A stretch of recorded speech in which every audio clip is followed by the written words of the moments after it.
And tonight, the story of Oklahomans who say they survived deadly tornadoes only to be faced with another battle, one they never expected. They ended up battling the very insurance companies they had paid to protect them. In tonight's Tornado Week special report, News Channel 4's Sarah Stewart has their stories. Like it's a half-mile wide, it's right here. Wow, look at it, Morgan, look at our shot. May 24th, 2011, a dozen violent twisters cut several paths through central Oklahoma. Whoa, get out of here, dude. Get out of here now, go. You can see that slab. That's where that little building's sitting. Ron and Lil Mercer didn't even have time to run to their storm shelter. Oh, wow. They hunkered down in an interior closet.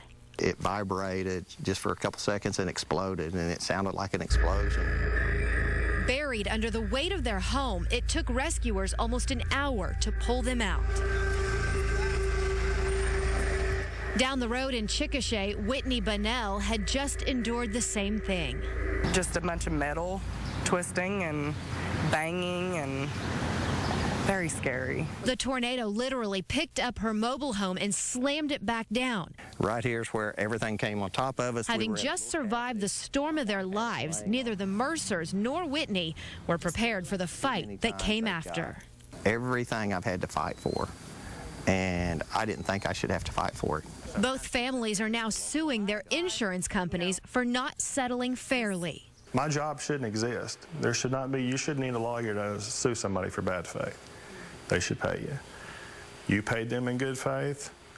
You know, it's not like you created the storm to profit.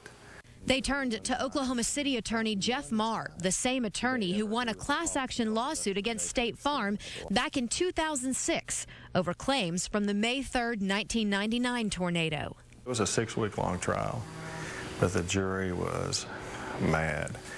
The jury found State Farm acted recklessly and with malice in handling insurance claims from dozens of families strung from Chickasha to Midwest City. Marr says structural engineers hired by State Farm not once agreed with the homeowner as to the extent of the damage. Every one of the reports pretty much read the same thing. They were all cut and paste.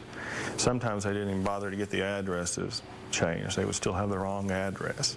But the conclusions always were there was no structural damage to your house. You just trust the insurance company, and in fact, they were our worst enemy. Donna Cosper was part of that class action suit. We hired a structural engineer, and he said the house had to come down because the torque that was in it, it would never be right.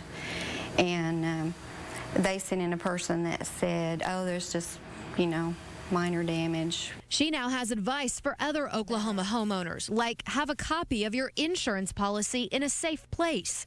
They couldn't find theirs after the storm and say State Farm gave them an altered one. They said we weren't covered by wind, water, we didn't have full replacement value. All these things they came up with in this policy they gave us. And inventory your home. Donna says because they didn't have that, the insurance company made them get 3 different repair estimates on every item in their home, even down to their alarm clock. I mean, they just made it hell on earth trying to deal with them. You don't know how many jackets and how many suits you had. You don't know how many, you know, the dishes and things like that. The Mercers say that full inventory will be the first thing they do after moving into their new home still under construction. And they hope their example keeps other Oklahoma homeowners from ever having to battle their insurance company after surviving a tornado. Sarah Stewart, News Channel 4 HD. Attorney Jeff Marr says he believes most claims are settled fairly. As for State Farm, that company has always denied any wrongdoing. The Mercers' lawsuit is against Oklahoma Farm Bureau. A spokesperson for that company tells us they don't comment on ongoing litigation. Whitney Bunnell is suing American Bankers Insurance of Florida. That company told us that it paid the Bunnells' damage claim within 30 days. They say the couple's claim for personal items was handled similarly. The company also told us, we are committed to customer service, and we feel we handled the claims not only in accordance with Oklahoma law, but also the terms of the policy. So what about Oklahoma law? Does it allow insurance companies to act in that manner? We contacted the state insurance commissioner. Commissioner John Doak urges any Oklahoman who feels their insurance company is not being fair to contact his office. He also says they've posted a home inventory checklist on their website. We've created a link to it at KFOR.com.